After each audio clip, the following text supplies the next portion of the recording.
This is exactly how to connect your home phone to your Xfinity modem. So what you need to do firstly is to grab one of those phone cables here.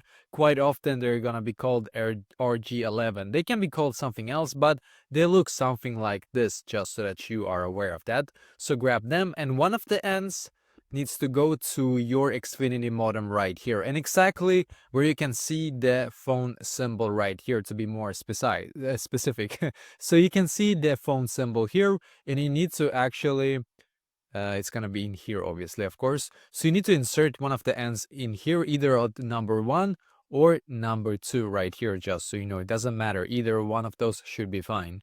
The other end is gonna go to your home phone base here, as you can see.